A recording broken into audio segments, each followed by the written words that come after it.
नमस्कार दोस्तों, आप सभी का स्वागत है हमारे यूट्यूब चैनल पे। आज हम वो टॉपिक लेके आए हैं जो आपके लिए सबसे ज़्यादा इम्पॉर्टेंट है दोस्तों। सीआरपीसी का जब आप पढ़ना शुरू करते हैं या आप कोर्ट में प्रैक्टिस करना शुरू करते हैं तो सबसे अधिक जो कन्फ्यूज़न लॉ स्टूडेंट को होती है, एक एडवोकेट को होता है, उस टॉपिक को हम यहाँ आपके साथ सारांश में डिस्कस करेंगे। दंड न्यायालयों का गठन, उसकी शक्तियों के बारे में हम जानेंगे। दंड न्यायालय को जानने से पहले मैं आपको इनकी कन्फ्यूज़न क्या कहाँ होती है बताता हूँ सर दोस्तों। आप कभी भी कोर्ट जाते हैं तो कोर्ट में हर जज एक जैसा ही होता है, हर किसी का रूम एक जैसा होता है। आपको वहाँ लिख दिया जाता है first class, second class, CGM, मुख्य न्यायिक मजिस्ट्रेट। और फर्स्ट क्लास मजिस्ट्रेट इतने सारे होते हैं कि जिसको व्यवहार न्यायाधीश का भी पावर रहता है। तो कन्फ्यूज़न यहाँ होता है कि कोई द्वितीय वर्ग व्यवहार न्यायाधीश होता है, उसमें फर्स्ट क्लास मजिस्ट्रेट लिखा रहता है। तो जो लॉ स्टूडेंट होते हैं, इंटर्नशिप करने जाते हैं, वो काफ़ी कन्फ्यूज़ हो जाते हैं कि कैसे हम पहचाने कि कौन क्या है, कौन मजिस्ट्रेट है, कौन व्यवहार न्यायाधीश है।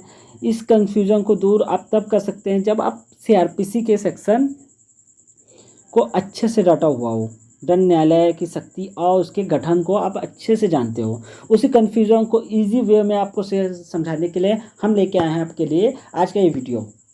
चलिए शुरू करते हैं दोस्तों। हमारे सीआरपीसी में न्यायालय के सेशन कोर्ट से बताया गया है, लेकिन मैं आपको सुप्रीम कोर्ट से बताऊंगा। सुप्रीम कोर्ट हमारे देश का सबसे बड़ा न्यायालय है, जिसको अपीली न्यायालय भी कहते हैं। और राज्य का सबसे बड़ा न्यायालय होता है हाई कोर्ट दोस्तों। उसके जिले का सबसे बड़ा न्यायालय होता है सेशन कोर्ट। अब सेशन कोर्ट के नीचे होता है अधीनस्थ कोर्ट, जिसको लोअर कोर्ट भी कहते हैं, और कई जगह उसको सीजीएम कोर्ट भी बोलते हैं, मजिस्ट्रेट कोर्ट भी बोलते हैं। बात करते हैं सेक्शन 9 में, जिसमें सेशन कोर्ट को डिफाइन किया गया है। सेशन कोर्ट क्या होगा, सेशन कोर्ट कहाँ पर होगा, इसको सेक्शन 9 में बताया गया कि स्टेट गवर्नमेंट हाई कोर्ट के परामर्श से एक जिला में एक सेशन कोर्ट स्थापित करेंगे। उसमें एक मुख्य, जिसको हम बोलते हैं सेशन जज, वो होंगे। उसके नीचे होंगे अपर जज, अपर सेशन जज। उसके नीचे होंगे सहायक सेशन जज। इसमें जो नीचे का कैटेगरी है वो किस हिसाब से डिसाइड होता है, पावर के अनुसार।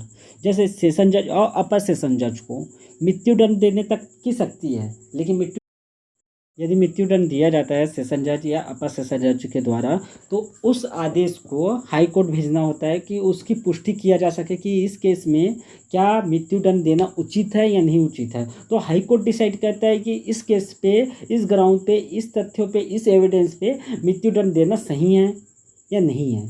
और जो हाई कोर्ट पर उसको परमिट करेगा उसी अनुसार से उसको दोष सिद्धि माना जाएगा और सेशन जज का आदेश को उसी रूप में देखा जाएगा।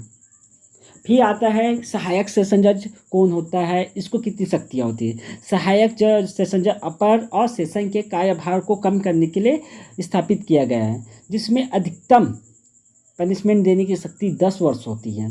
सीजीएम के ऊपर और अपर के नीचे, ये बीच की कैटेगरी में जितने भी आईपीसी के थे या किसी भी अधिनियम के छोटे मोटे मामले होते जो 10 वर्ष तक का पनिशमेंट, 10 वर्ष तक का कारावास से संबंधित केस को देखना रहता है, इस सहायक जज से सेशन जज करवाते हैं। फिर आता है सीजीएम।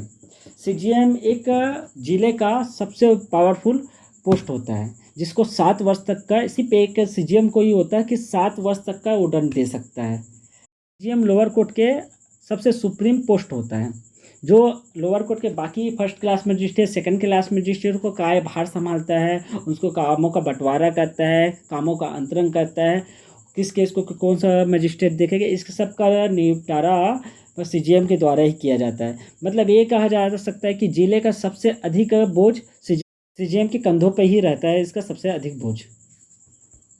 सीजीएम कौन होगा, सीजीएम की क्या योग्यताएं होगी। अगर ये आपके माइंड सेट में आता है कि ये दिमाग में लगता होगा कि यार सीजीएम के लिए क्या योग्यता होनी चाहिए, तो मैं आपको बता देना चाहता हूँ दोस्तों कि सीजीएम की कोई विशेष योग्यता की आवश्यकता नहीं है।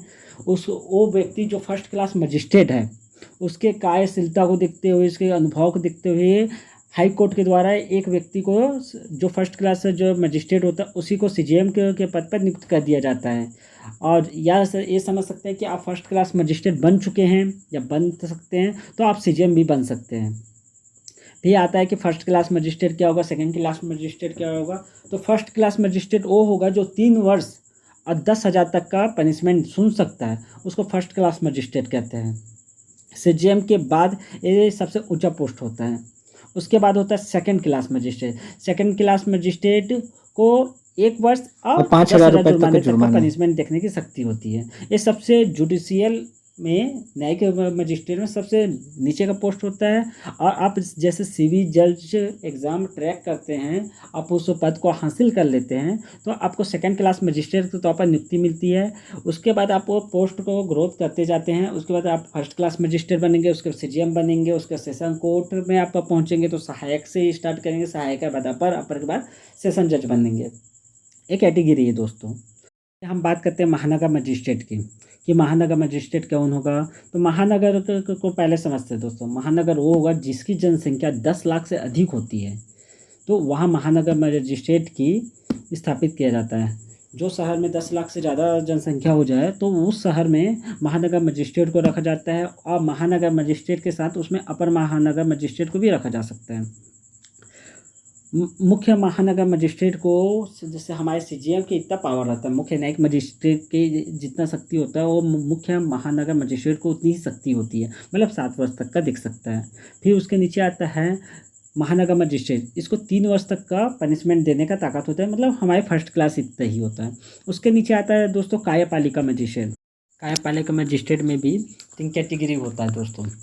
पहला होता है जिला मजिस्ट्रेट, उसके बाद अपर जिला मजिस्ट्रेट, फिर होता है कार्यपालिका। इनको उतनी शक्ति होती है दोस्तों जिसको राज्य सरकार इनको सौंपे।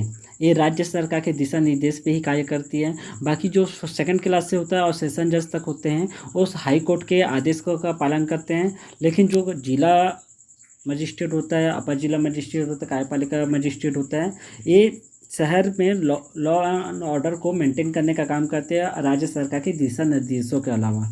इसको ये छोटे मोटे आईपीसीओ के सेक्शन का निपटारा करते हैं दोस्तों। आई होप आपको वीडियो अच्छा लगा होगा, आपके थोड़ा डाउट क्लियर होंगे। अगर आपके कुछ डाउट और भी बनते हैं तो आप हमें कमेंट्स कर सकते हैं। हम कोशिश करेंगे कि आपको आपके जो भी डाउट हो उसको क्लियर करने का। धन्यवाद दोस्तों।